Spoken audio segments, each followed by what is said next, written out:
Masih lagi bagi kekuatan untuk kita sampai juga ke surau untuk solat subuh secara berjemaah. Diberi ruang untuk sama-sama kita isi masa kita dengan benda-benda yang baik. Moga-moga ruang dan peluang, kekuatan untuk jaga solat jemaah dan juga mengisi hidup kita dengan benda baik ini Allah Ta'ala berikan pada kita sampai ke akhir hayat kita, insya-Allah. Tuan-tuan ibu ayah yang dirahmati Allah Subhanahu wa taala, kita ambil ruang pada pagi ini teruskan lagi pengakibaran kisah dalam Al-Quranul Karim. Dan hari ini tuan-tuan saya nak mulakan tentang satu buku yang berbicara tentang di sebalik nama-nama surah dalam Al-Quranul Karim. Jadi kita nak tengok ringkasan-ringkasan poin yang boleh kita pelajari daripada surah-surah dan juga di sebalik namanya yang tertentu. Jadi tuan-tuan dirahmati Allah Subhanahu wa taala, kita terus kepada surah yang daripada awal mengikut susunan Al-Quran. Yang pertama berkaitan dengan surah Al-Fatihah. Saya tak nak panjang, saya kira banyak perbahasan, perbincangan tentang surah ini. Sekadar kita kata sepintas lalu pengenalan kepada surah ini. Tuan-tuan dirahmati Allah Subhanahu wa taala, kita tengok bagaimana pandangan yang meletakkan bahawa surah Al-Fatihah ini termasuk dalam kategori surah Makkiyah. Surah Makkiyah yakni surah yang diturunkan di Makkah ataupun sebelum hijrah. Surah Al-Fatihah ataupun kalau disebut maknanya, maksudnya iaitu pembuka. Jadi surah ini disebut pembuka, bukanlah bermaksud ia adalah surah yang awal sekali diturunkan dalam Al-Quranul Karim. Tetapi surah ini letakkan namanya Al-Fatihah ini adalah kerana dari sudut susunan Al-Quranul Karim, surah Al-Fatihah ialah surah yang pertama. Ada pandangan yang mengatakan bahawa surah Al-Fatihah ialah surah yang pertama yang diturunkan secara lengkap, iaitu sebanyak 7 ayat. Jadi tuan-tuan dirahmati Allah Subhanahu wa taala, kebiasaannya kita lihat surah-surah yang lain diturun secara kata dalam ayat-ayat tertentu, dalam poin-poin tertentu di sebalik surah tersebut. Tapi Al-Fatihah dikatakan ia diturun secara sekaligus lengkap dalam suatu surah. Ada beberapa nama-nama lain tentang Al-Fatihah ini. Ada yang panggil Alhamdulillah, ada yang panggil Ummul Kitab, ada yang panggil Ummul Quran. Jadi ini antara nama-nama lain di sebalik Al-Fatihah. Di samping ia juga dikenali sebagai Sab'ul Masani, 7, yakni 7 yang diulang-ulang. Tuan, ini adalah 7 ayat yang diulang-ulang. Selalu kita ulang, hatta dalam solat kita Al-Fatihah ialah satu surah yang wajib kita baca. 7 ini adalah 7 yang diulang-ulang. Walaupun di sana kita sedia maklum ada perbezaan pandangan tentang awal Al-Fatihah ini, iaitu pada Bismillahirrahmanirrahim. Ada yang mengatakan ia adalah ayat yang pertama dalam surah Al-Fatihah. Ada yang mengatakan bahawa ia bukanlah sebahagian daripada ayat surah Al-Fatihah. Jadi sebab itu kita lihat perbezaan pandangan pula di sana dalam konteks fiqh dalam solat. Ada yang membacakannya secara jahar ataupun terang seperti mana kita dalam mazhab Syafi'i. Ada yang membaca secara sembunyi. Walau bagaimanapun perbahasan isu fiqh ini telah dibahaskan oleh ulama. Jadi walaupun apa kita kata mazhab fiqh imam yang kita salat bersama dengannya, contoh kita pergi Mekah, dia tidak baca bismillah secara jahar ataupun terang, tapi tuan-tuan tetap sah salat kita. Bab ini saya kira panjang lebar dibahaskan dalam fiqh. Walau bagaimanapun ia tetap 7 ayat. 7 ayat yang diulang-ulang. Contohnya kalau kita yang berpegang bahawa Bismillahirrahmanirrahim itu sebagai ayat pertama surah Al-Fatihah, maka penamatnya ialah siratal ladzina an'amta 'alaihim ghairil maghdubi 'alaihim waladdallin, yakni ayat yang ke-7. Namun bagi yang berpandangan, ulama yang pandangan Bismillahirrahmanirrahim ini bukanlah ayat yang pertama, maka tuan-tuan kita lihat Perbezaan pandangannya ialah pada ayat yang terakhir, iaitu siratal ladzina an'amta alaihim, satu ayat, ghairil maghdubi alaihim waladdallin, satu ayat. Jadi tuan, beza kat situ ia tetap menjadi 7 ayat. Jadi bismillahirrahmanirrahim, khilaf di kalangan ulama apakah ia ayat pertama dalam surah Al-Fatihah, khilaf. Tetapi kalimah bismillahirrahmanirrahim disepakati ia tetap ayat Al-Quran Al-Karim yang boleh dilihat pada surah An-Naml. Ketika mana surat daripada Nabi Sulaiman alaihi salam kepada Ratu Negeri Sabah disebut dalam surah An-Naml, innahu min Sulaiman wa innahu bismillahirrahmanirrahim. Yang sesungguhnya ianya daripada Sulaiman dan terkandung pada kalimah dalam surat tersebut bismillahirrahmanirrahim. Dan disebut bahawa manusia yang pertama menggunakan kalimah bismillahirrahmanirrahim ialah Nabi Sulaiman alaihi salam. Bahkan Nabi SAW sebelum turunnya ayat itu biasa menggunakan perkataan bismikallahumma. Contohnya selalu kita sebut dalam kisah perjanjian Hudaibiyah. Bila mana perjanjian Hudaibiyah itu nak ditulis, dicadangkan, ditulis perkataan bismillahirrahmanirrahim, ia dibantah oleh wakil musyrikin pada ketika itu, iaitu Suhail bin Amru. Bagi dia tak faham benda ar-rahim ni, kami tak faham. Kan? Cukuplah ditulis sebagaimana sebelumnya, iaitu bismikallahumma. Jadi Nabi pun mengarah pada mereka pada peristiwa itu ditulis bismikallahumma. Jadi ini sedikit sebanyak perbezaan pandangan pada awal surah Al-Fatihah yang kita sebutkan tadi. Secara umumnya tuan-tuan, kalau kita lihat kepada maknanya, Allah Ta'ala berfirman bismillahirrahmanirrahim, dan alhamdulillahi rabbil alamin arrahmanir rahim maliki yaumiddin iyyaka na'budu wa iyyaka nasta'in ihdinas siratal mustaqim siratal ladzina an'amta 'alaihim ghairil maghdubi 'alaihim waladdallin amin.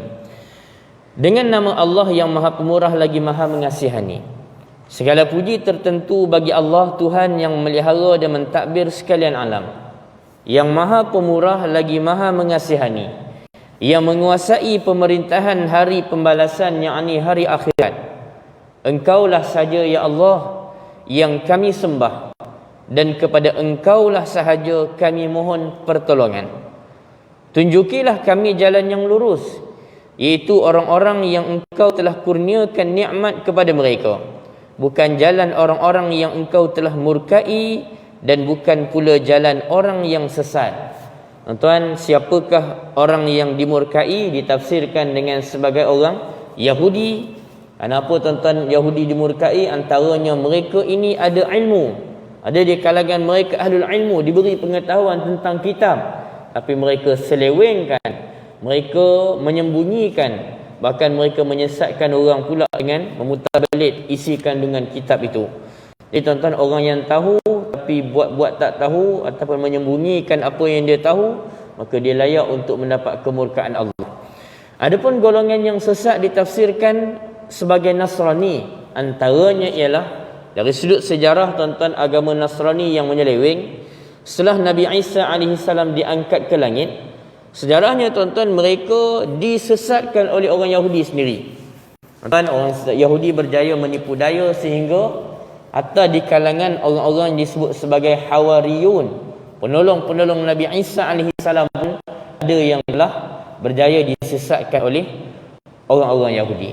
Jadi tuan-tuan, Nasrani ialah golongan yang ada di kalangan mereka yang tidak tahu, yang telah disesatkan pula oleh orang-orang Yahudi. Na'udzubillah min dzalik. Jadi tuan-tuan dirahmati Allah Subhanahu wa taala, kalau diperhatikan pada surah Al-Fatihah ini, dikaitkan bahawa bila kita membaca surah Al-Fatihah, ia berlakunya dialog di antara Allah dengan hamba-Nya. Misalnya disebut bahawa dalam sebuah hadis kursi, dan hadis kursi yakni hadis tu hakikatnya daripada Allah Subhanahu wa taala, makna daripada Allah, lafaz daripada Nabi. Disebut bahawa apabila hamba-Ku, kata Allah, mengucapkan alhamdulillahi rabbil alamin, segala puji bagi Allah Tuhan sekalian alam. Allah Ta'ala menjawab, hamidani abdi, hambaku memujiku. Bila hamba menyebut Ar-Rahmanir Rahim, yang maha pengasih lagi maha penyayang, maka Allah Ta'ala jawab, asna alayya abdi, hambaku menyanjungiku. Bila hamba menyebut Maliki Yaumiddin, yang maha penguasa hari kemudian, maka Allah Ta'ala jawab, majjadani abdi, hambaku mengagungkanku. Bila hamba kata iyyaka na'budu wa iyyaka nasta'in, kepada engkau kami menyembah dan kepada engkau kami mohon pertolongan, maka Allah Ta'ala jawab, hadza baini wa bain abdi wa li abdi ma sa'ala. Inilah bahagianku dan bahagian hambaku yang dimintanya. Bila hambanya menyebut ihdinas siratal mustaqim, siratal ladzina an'amta 'alaihim ghairil maghdubi 'alaihim waladdallin, pimpinlah kami ke jalan yang lurus, iaitu jalan yang tidak engkau murkai dan tidak pula jalan orang yang sesat.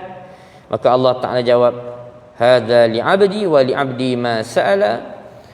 Inilah bahagian hambaku untuk apa yang dimintanya. Jadi tuan-tuan, berlaku dialog di antara kita dengan Allah Subhanahu wa Ta'ala. Tuan-tuan, kita lanjutkan terus di sebalik nama surah Al-Baqarah pula. Al-Baqarah yakni lembu betina. Surah ini termasuk dalam kategori surah Madaniyah, yakni surah yang diturunkan di Madinah ataupun selepas hijrah. Tuan-tuan, kalau kita tengok tema di sebalik surah Madaniyah ini, dia ada menyentuh tentang hukum hakam. Ini yang biasa kita jumpalah. Atau kita akan jumpa perkataan ya ayyuhallazina amanu, ya ayyuhallazina amanu dalam surah Madaniyah. Dan tuan-tuan rahmati Allah Subhanahu wa Ta'ala, dalam surah ini kita lihat bahawa terdapat beberapa kisah tentang betapa bebalnya orang-orang Yahudi. Tuan-tuan, bila Nabi SAW berhijrah ke Madinah, Nabi bukan hanya sekadar ditentang oleh orang-orang yang syirikkan Allah, tetapi tuan-tuan, Nabi SAW juga ditentang oleh kelompok seperti mana Yahudi yang tinggal di Madinah. Begitu juga dengan golongan munafik yang juga disentuh cirinya dalam surah ini. Tuan-tuan, bebalnya golongan Yahudi ini kita lihat dalam sejarah ataupun dalam sirah Nabi SAW. Mereka cabut perjanjian dengan Nabi, mereka mengkhianati Nabi, mereka menjadi musuh dalam selimut di Madinah, dan macam-macam lagi yang mereka buat. Allah Subhanahu wa Ta'ala mendedahkan dalam Al-Quran, termasuklah dalam surah Al-Baqarah ini, bagai penyakit-penyakit Yahudi bukan hanya berlaku pada zaman Nabi, tetapi tentang ceritanya telah berlaku sejak dulu lagi. Jadi tuan-tuan, kita akan tengok, sebab tu kita tengok dalam surah Al-Baqarah ini banyak cerita-cerita orang Yahudi juga yang boleh kita temui. Tuan-tuan dirahmati Allah Subhanahu wa Ta'ala, contohnya kalau kita tengok dalam surah Al-Baqarah ini, antaranya pada ayat yang 40 hingga 42, sekitar 40 hingga 42, adalah sedikit sebanyak pengenalan kepada orang Yahudi. Kalau kita lihat pada ayat 49 hingga 53, ada juga cerita tentang orang Yahudi. Ayat 54, 57 cerita tentang mereka menyembah lembu. Ayat 61 cerita mereka tak puas pula dengan nikmat Allah Ta'ala bagi, manna dan juga salwa. Mereka nak yang lain. Perangai mereka suka membuat helah, boleh kita lihat. Kemudian ada cerita tentang lembu betina ni yang kita maksudkan. Sekejap lagi kita akan tengok penghuraian dia. Ada lagi kita lihat bagaimana cerita mereka tak puas hati. Tak puas hati dan mereka membunuh para nabi. Ada cerita tentang mereka suka kepada Mikail, mereka tak suka kepada Jibril. Bawa pada ada cerita yang berlaku pada zaman Nabi SAW. Mereka datang tanya Nabi beberapa soalan. Janjinya kalau Nabi jawab dengan betul, mereka nak beriman. Tapi tuan-tuan, kita tahulah helah mereka. Dan Nabi ditanya beberapa soalan, Nabi jawab dengan baik. sampai kepada soalan tentang malaikat. Bila Nabi sebut Nabi didampingi oleh Jibril, dan mereka sebut mereka tak suka Jibril. Tuan-tuan, sebenarnya orang-orang Yahudi tak suka pada Jibril, antaranya Jibril yang menurunkan wahyu membongkar tentang kejahatan ingkaran mereka. Mereka lebih sukakan Mikail, jenis yang penting makan contohnya.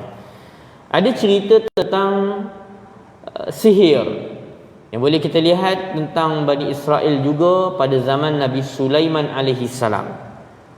Tuan-tuan dirahmati Allah Subhanahu wa taala, ada cerita tentang asalnya orang Yahudi pada ayat hingga 112, dan kita boleh tengok lagi dalam beberapa ayat-ayat yang lain cerita tentang perihal mereka ini. Tuan-tuan dirahmati Allah Subhanahu wa taala, mari kita tengok sedikit di sebalik nama Al-Baqarah itu, cerita tentang tuan-tuan, cerita Yahudi yang ingkar ini boleh juga kita lihat dalam surah-surah yang lain. Contohnya dalam surah Al-Ma'idah. Dalam surah Al-Ma'idah cerita tentang mereka diajak oleh Nabi Musa alaihi salam masuk ke Baitul Maqdis. Mereka ingkar bagi 1001 alasan, sehingga Allah Ta'ala hukum mereka tersesat di padang pasir selama 40 tahun.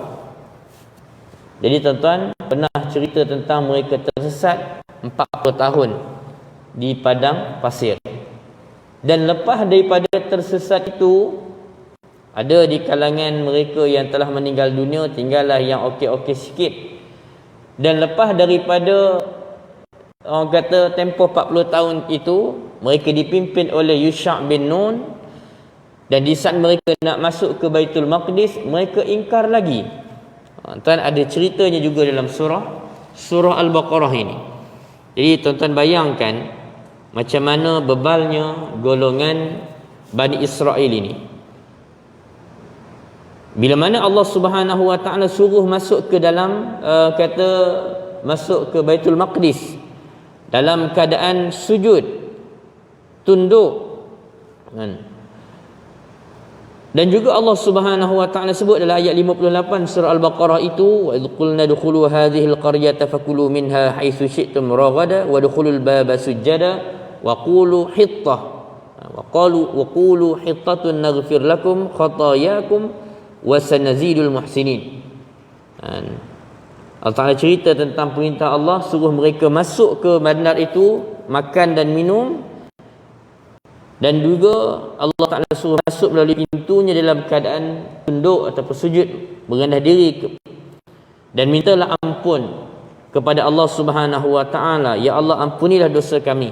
Supaya apa? Supaya Allah Ta'ala ampunkan kesalahan-kesalahan. Tapi diriwayatkan tuan-tuan, mereka masuk secara membelakang. Mereka tidak sebut hittah, kalimah taubat, tetapi yang mereka sebut ialah hintah. Mereka ubah tuan-tuan. Inilah yang disebut pada ayat 59 itu, fabaddala allazina zalamu. Tuan-tuan, cerita tentang bagaimana mereka begitu zalim, mereka mengubah perkataan perintah Allah Subhanahu wa taala. Berbalik kepada lembu tadi, cerita lembu. Sebelum cerita lembu di sebalik ayat yang ke-67 ini, kita akan tengok cerita lembu betina ini. Fokusnya pada ayat yang ke-67 dan seterusnya. Tuan, kita masih ingat pada awal-awal cerita orang Bani Israel pada zaman Nabi Musa ini, Nabi Musa tolong mereka, selamatkan mereka daripada kezaliman Fir'aun. Dan apa yang kita ketahui tuan-tuan, setelah mereka selamat mengikut Nabi Musa alaihi salam, kemudian daripada itu mulalah tengok PL mereka, perangai-perangai buruk mereka. Nabi Musa alaihi salam tinggalkan mereka bersama dengan Nabi Harun. Mereka dah mula tuan-tuan buat benda pelik. Mereka menyembah patung anak lembu. Jadi pernah berlaku dalam sejarah orang Yahudi. Adapun ayat yang kita bincangkan hari ini, sekitar ayat 67 dan seterusnya, Al-Baqarah di sini adalah merujuk kepada kisah Allah Ta'ala suruh mereka sembelih lembu betina. Allah Ta'ala suruh mereka menyembelih lembu. Apa kisahnya tuan-tuan? Disebut bahawa dalam satu riwayat bahawa ada di kalangan Bani Israel ini yang mana dia ni seorang lelaki yang mandul. Tuan-tuan, dia mandul, dia ada harta banyak tapi tak ada anak nak wariskan harta dia. Yang dia ada antaranya ialah anak saudara dia. Jadi kalau ikut yang layak mewarisi harta dia antaranya ialah anak saudara dia. Jadi tuan-tuan, anak lelaki, anak saudaranya tadi pada suatu malam telah membunuhnya dan meletakkan mayatnya di depan rumah orang lain. Jadi tuan-tuan, pagi harinya si pembunuh tadi pula yang lebih-lebih menuduh orang yang mayat lelaki tadi berada di depan rumahnya sebagai pembunuh. Jadi berlaku pergaduhan di kalangan mereka tentang siapa yang bunuh lelaki ini. Berlaku tuduh menuduh dan tak ada yang mengaku. Jadi tuan-tuan dirahmati Allah Subhanahu wa taala, sehinggalah adalah di kalangan mereka yang bijak sikit kata, apa nak payahnya? Di kalangan kita adanya utusan Allah. Jadi mereka bawa kes ini merujuk pada Nabi Musa alaihi salam. Maka dipendekkan kalam, Allah Subhanahu wa taala menyuruh mereka untuk menyembelih lembu. Ini yang boleh kita lihat tuan-tuan dirahmati Allah Subhanahu wa taala pada ayat yang ke-67 itu. Allah taala berfirman, a'udzubillahi minasyaitonirrajim. Bismillahirrahmanirrahim. Wa idh qala Musa liqaumihi innallaha ya'murukum an tadhbahu baqarah. Qalu atattakhiduna huzwa. Qala a'udzu billahi an akuna minal jahilin. Dan ingatlah ketika mana Nabi Musa berkata pada kaumnya, sesungguhnya Allah suruh kamu sembelih seekor lembu betina. Mereka kata, adakah engkau nak jadikan kami ni permainan, wahai Musa? Musa jawab, aku berlindung pada Allah daripada menjadi salah seorang daripada golongan yang jahil, yakni yang melakukan benda yang tak sepatutnya. Qalu ud'u lana rabbaka yubayyin lana ma hi. Qala innahu yaqulu innaha baqaratun la faridun wa la bikrun awanun baina dhalik faf'alu ma tu'marun. Mereka berkata pula, berdoalah kepada Tuhanmu untuk kami supaya diterangkannya kepada kami bagaimana sifat-sifat lembu itu.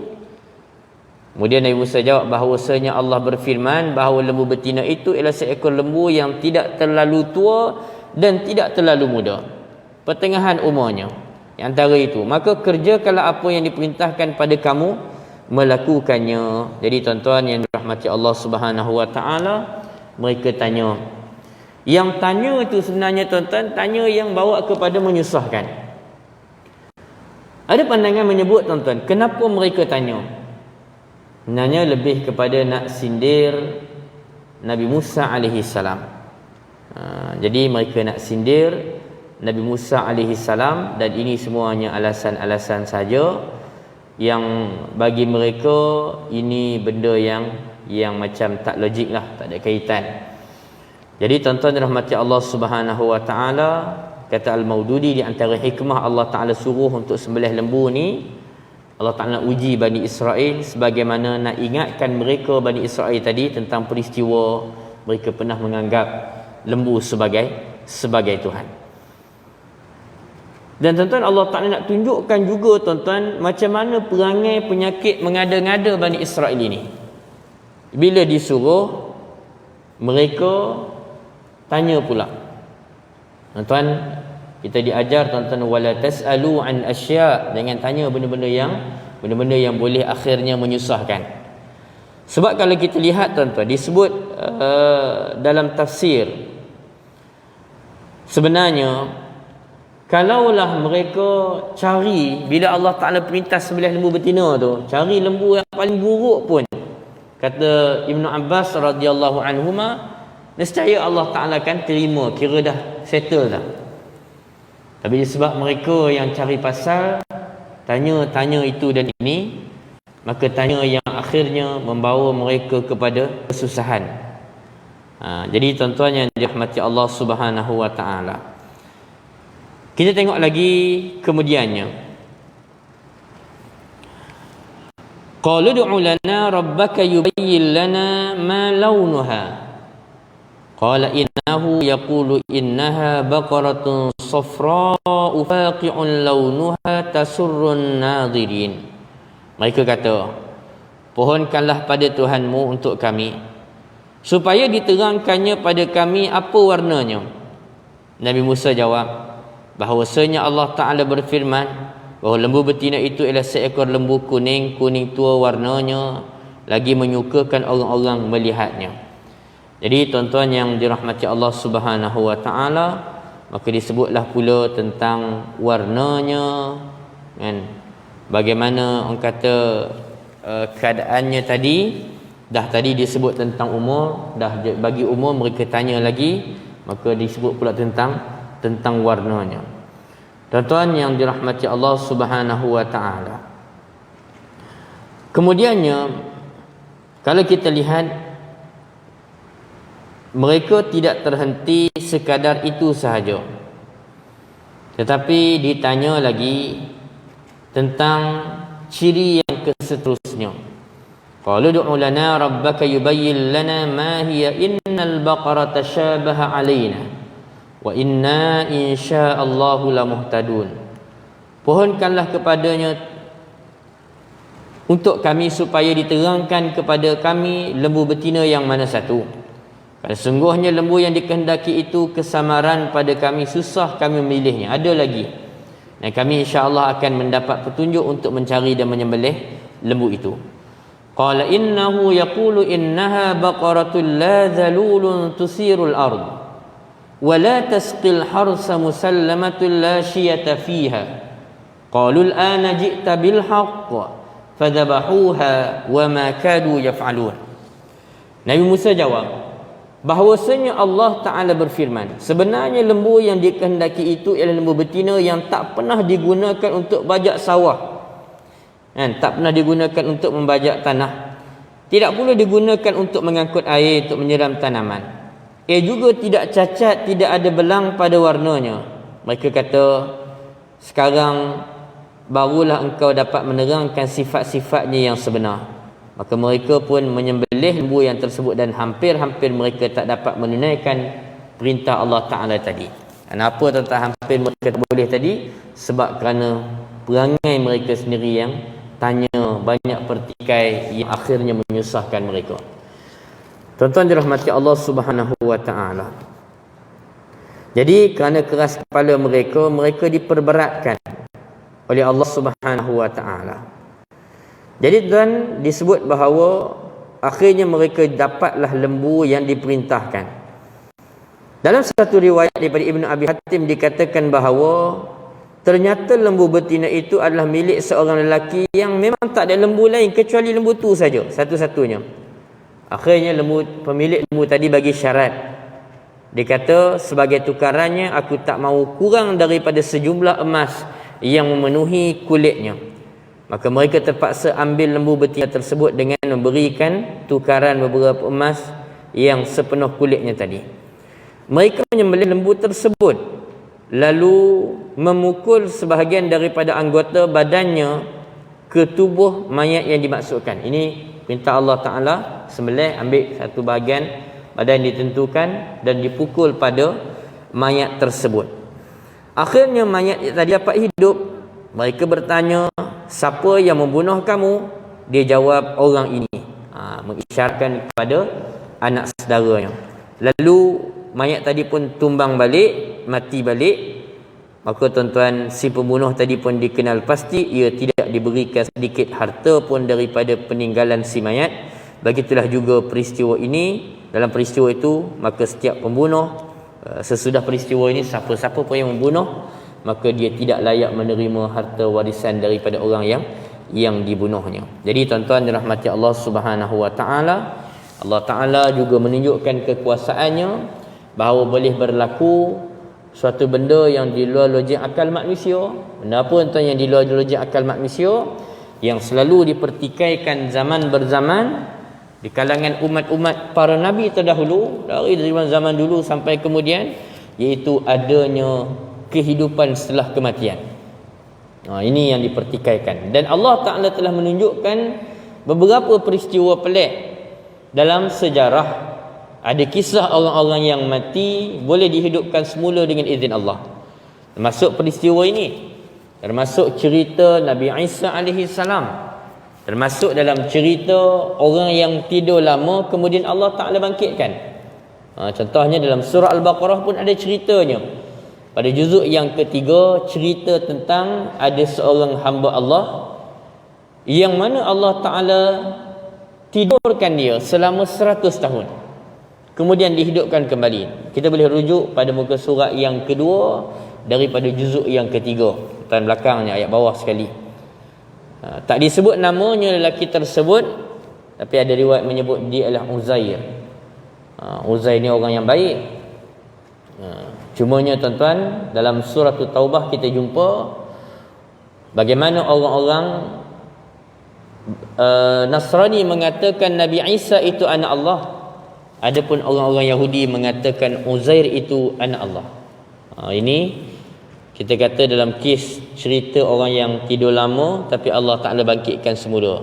Begitu juga dengan cerita pemuda Ashabul Kahfi yang mereka juga tidur selama 309 tahun. Dalam perkiraan kalender hijrah kita, ataupun 300 tahun kalau ikut perkiraan kalender Masihi.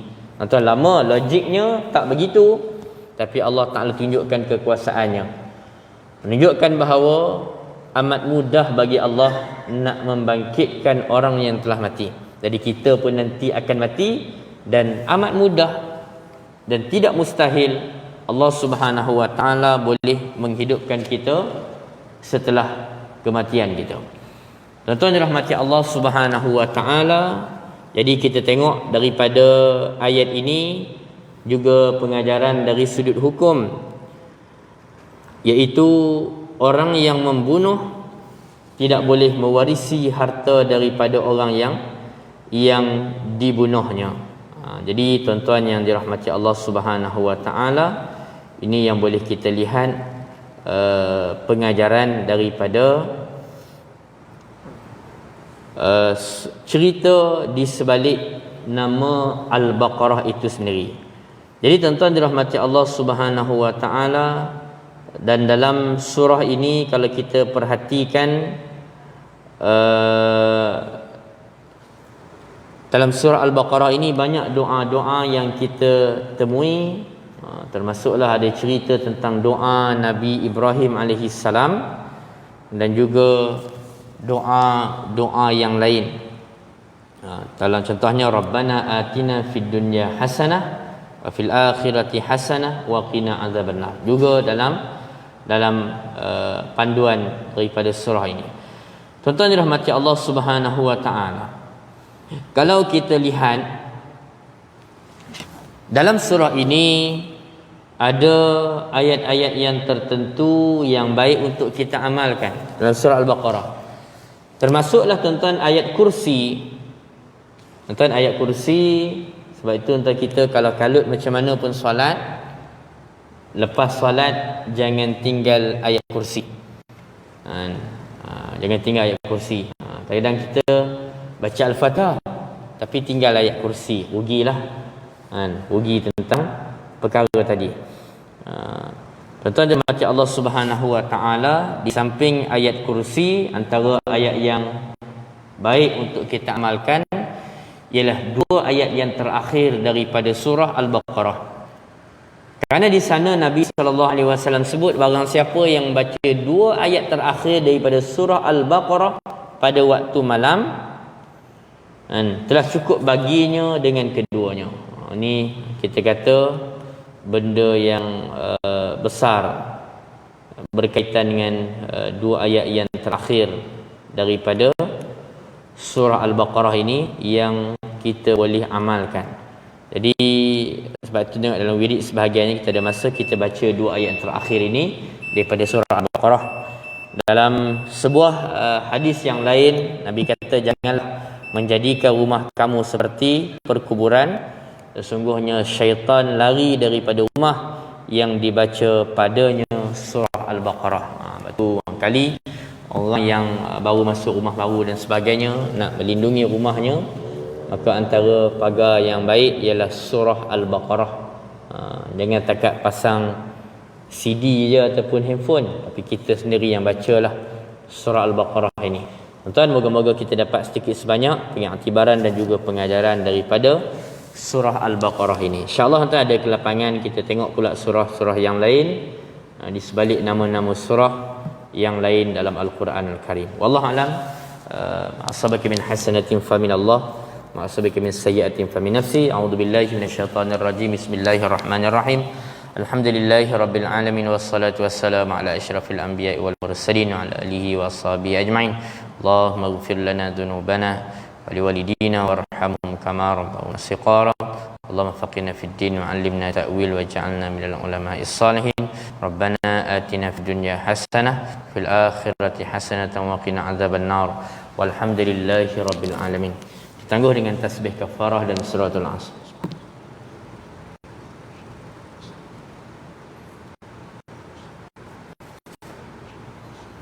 Bismillahirrahmanirrahim. Lilladzina amanu wa 'amilus